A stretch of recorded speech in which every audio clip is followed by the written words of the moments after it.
That's why I was like, is that the road they want me to take? Like, which is why they kept saying you can't take that road. Like, I should have realized that. But with my power wagon, I don't have to think like that. I just take whatever road I want.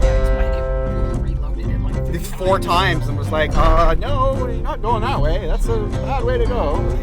We just finished Myra Canyon, had a good little 2-hour hike there. We did 4 kilometers, we went down to the first tunnel. We were gonna go to McCullough, but the road to McCullough is less than desirable for this vehicle and it's a rental, so I'm not doing that. I just am not. I'll come back later with the power wagon and do it then. I was gonna drive around the canyon as well, but again, this is a rental. The road was off-roading, basically, so I'm not doing that for a service road. So we're gonna take the paved way to Chute Lake. We're still going to do Chute Lake and we're still going to do a chunk of it, but we kind of again modify the plans as we are going.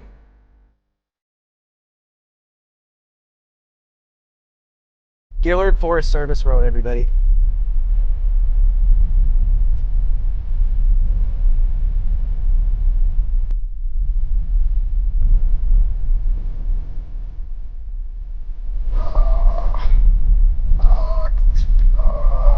Like this.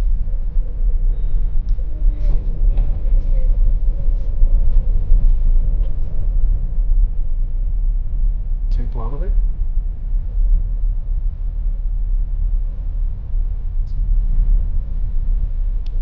I'm trying to stay away from the sharp rocks, which are seemingly on my side.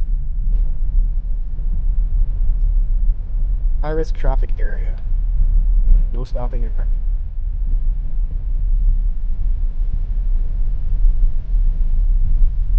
Oh, this is a steep hill. Holy man.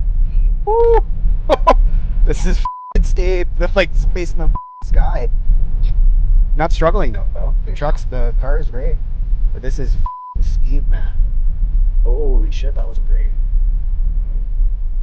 Woo.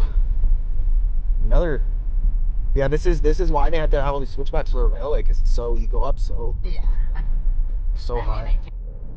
As you could see, it was quite an elevation change. So on the whole Kettle Valley Railway, the entire way from Hope to Midway, that was the most steep part of the railway. It presented the most challenges. And so what I wanted to do, vehicle and equipment permitting, was follow Chute Lake Road on the old Kettle Valley, like kind of following and, weaving in and out of the Kettle Valley Trail to Chute Lake. And then at Chute Lake, the place that we were going to check out was a logging camp / an old work camp that had been converted into cabins for people to stay in. And there was a whole bunch of stuff we were going to talk about there. I'll still talk about it, but it's not really, I don't really want to say anything now. I kind of got to rejig my thoughts here. But the grades, so when it was that steep, when McCullough was coming up through Penticton to Naramata along the Valley, and they got up to past Naramata, they entered a really steep section of hill. He was only given, a certain amount of grade, right? He had to, I think he had his 1.5% I said he had to work with. So he said he could only do it initially, and the grade was going to be 4.5%, right? So that'd be 4.5 feet per 100 foot, that's for a railway is very, very high. So what he did was he doubled it back. They basically just cut in half. So he did 2.2 versus 4.5 and just did 2 switchbacks. And there's a tunnel right past Naramata before you come into these switchbacks, and we were going to drive that whole thing and check it out, and there's a big trail you can go walk through the tunnel, and it was a whole thing in Chute Lake, but we can't do that.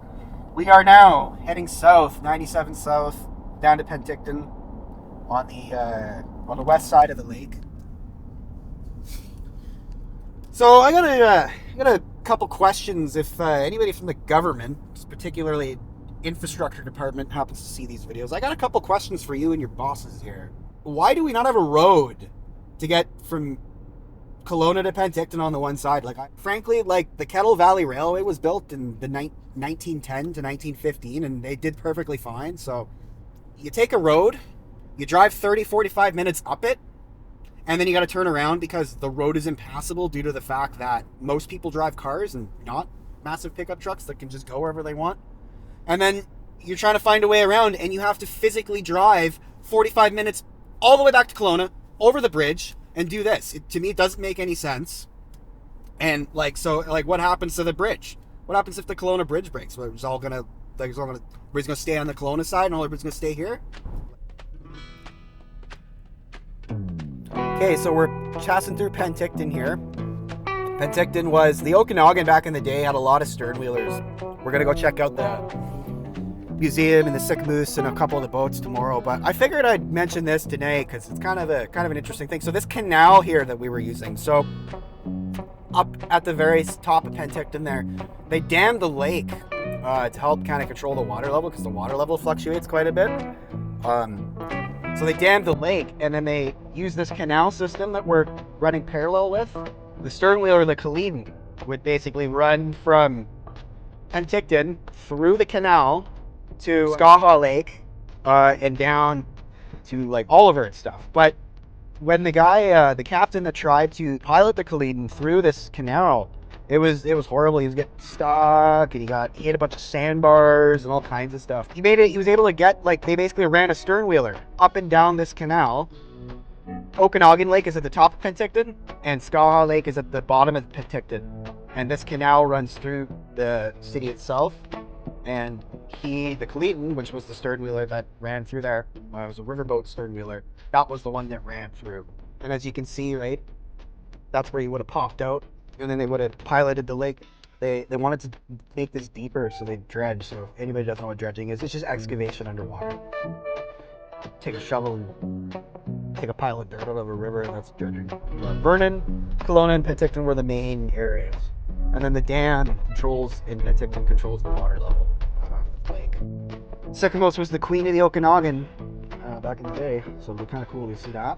Lots of stuff to see. They've done a good job preserving on into Penticton. It's not really well known, really, like too much about Penticton and the stern wheelers. So I thought I'd mention it. Skaha Lake, right at the bottom, Okanagan Falls. So there's a little trestle over here I want to go look at for the KVR. Because the KVR went up from Summerland right this way, so you snow.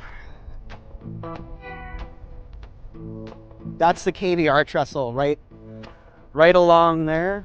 You see this little gap there. I built that trestle for the KVR, and it goes up the lake, over from Penticton, up to Naramata, up through Chute Lake, those switchbacks and everything I was talking about. And then Myra Canyon, and around Myra, and down through Carmi, Beaverdale, over to Midway. So, but that trestle is kind of the Okanagan Valley. It's a good little trestle in the Okanagan Valley to look at. Vasu or Vaso Lake, as they call it. This is kind of the last big lake before Osoyoos Lake, right? People think Okanagan is just one big lake, but it's not. It's actually a bunch of... Okanagan Lake is the big lake, Ogopogo and everything, and then Skaha Lake is next to it, and then Vaso Lake is, or Vasu, however you say that, sorry for mispronouncing that, is here, and then you got Lake Osoyoos, right? Lake Osoyoos goes into the States, is also quite big. So we're coming into a lot of orchards, right? Orchards and wineries, Oliver, Osoyoos, Penticton. We were just actually saying off camera here, like, it's crazy how you can drive out of town and there's just like wineries and orchards everywhere. So we're right in the heart of it now. Like, you hear about, Niagara and stuff like that in Ontario, but this is kind of our Niagara. But Oliver, what town we're going to be coming into soon, just the last big town before Osoyoos, they've actually got something pretty cool there, which I'm going to hold off for a little bit to tell you guys. But one of the things I didn't mention about Myra Canyon, and truthfully a lot of parts of the Okanagan, is it's kind of a mineral-rich dead zone.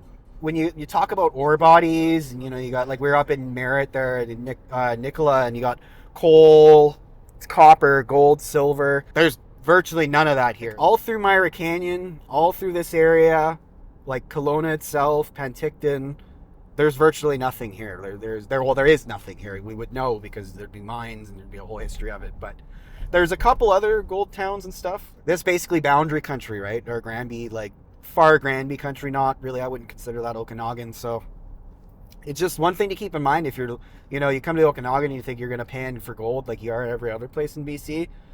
Okanagan's actually the one place where you're not going to do that because there's literally like up in Myra Canyon where we were, you see all those massive cliff faces and the big canyon and the carvings. Just because there's a canyon or a mountain doesn't mean you're going to find gold. Oliver.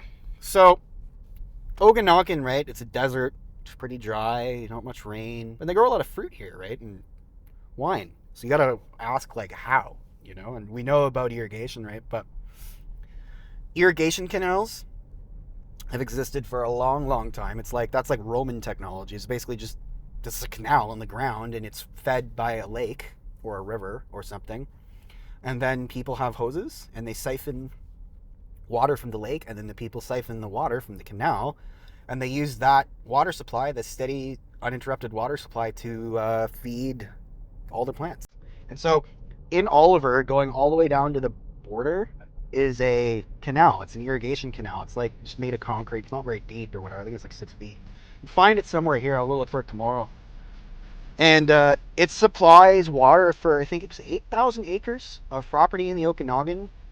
It actually broke in 2017. They estimated the amount of losses, and it was like in the millions and millions and millions of dollars because all the water that the farmers and stuff were using for the grapes, they couldn't get access to it. So they actually had to repair the canal and fix it because it's such an important part. But the technology itself, like it was built 100 years ago when, you know, the Okanagan was first, they started cultivating here. And it literally has not changed. And before that, irrigation canal technology is literally as old as like roads themselves, which the Romans were also the ones that built those. So we'll go look for it tomorrow because it starts in Oliver and it goes all the way, literally all the way down to the border of the Soyuz. And Gallagher Lake is the siphon feed for it. This is the Soyuz Lake.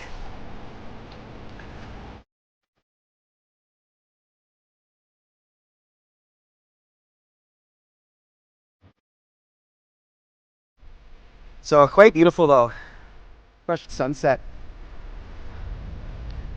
So I gotta say that was a good day, but oh man, the BC government's really got to get these roads under in check here because it's like we live in pioneer times. Like, because what happened today, where you go a certain amount, you can't get anything, you can't get anywhere else. That was basically like that's exactly what it was like in pioneer times, right? Like these guys, the only way they could get to Vernon was by Kamloops by way of the wagon roads, either through Westwold or Salmon Arm. What we dealt with today, like at Chute Lake there, with the bad roads, and I don't even know if I'd call that a road. It was more of a trail than anything else. But all I'm gonna say is as a BC, as a province, we gotta get better roads here because that was ridiculous. The only way in and out of that area is over the bridge. That's unacceptable. Beautiful Soyuz, soaking in the sunset.